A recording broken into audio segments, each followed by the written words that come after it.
À ce stade de l'enquête, il n'y a pas de lien de causalité entre les médicaments pris par la conductrice du car pour dormir et le fait que son car soit entré en collision avec un terre ami à Pyrénées-Orientales, indique le procureur de Marseille à l'AFP, mardi 26 décembre.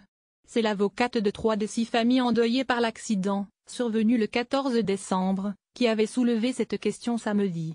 Je pense qu'il faut creuser ça, disait l'avocate par exemple, si c'est vraiment la conductrice du car qui est responsable du drame, moi je mets ça au conditionnel, et qu'elle était vraiment sous l'empire d'antidépresseurs, d'anxiolytiques, je pense que le patron de sa boîte porte une responsabilité, avait déclaré Jeanne Collard. Je pense qu'il faut creuser ça. Il faut voir exactement ce qu'il y a dans le dossier et éventuellement, si le juge ne le fait pas, demander des investigations complémentaires. Les 3 familles qu'elle défend doivent se constituer partie civile, mardi, afin d'avoir accès au dossier, et, éventuellement, demander des investigations complémentaires. Toutes les analyses seront faites dans le cadre de l'instruction, a poursuivi le procureur de la République de Marseille, Xavier Tarabeu, mardi. Il précise que la conductrice du car prenait ses médicaments depuis des années.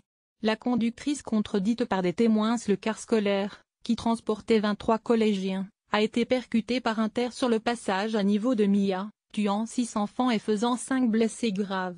La conductrice a été mise en examen pour homicide et blessures involontaires par imprudence et placée sous contrôle judiciaire avec notamment l'interdiction de conduire.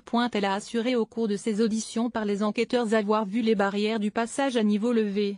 Une version contraire aux premières constatations matérielles dont avait fait état le procureur de Marseille, et qui allait plutôt dans le sens d'une barrière fermée, tout comme les témoignages du conducteur du terre et des chauffeurs des véhicules qui se trouvaient de l'autre côté de la voie.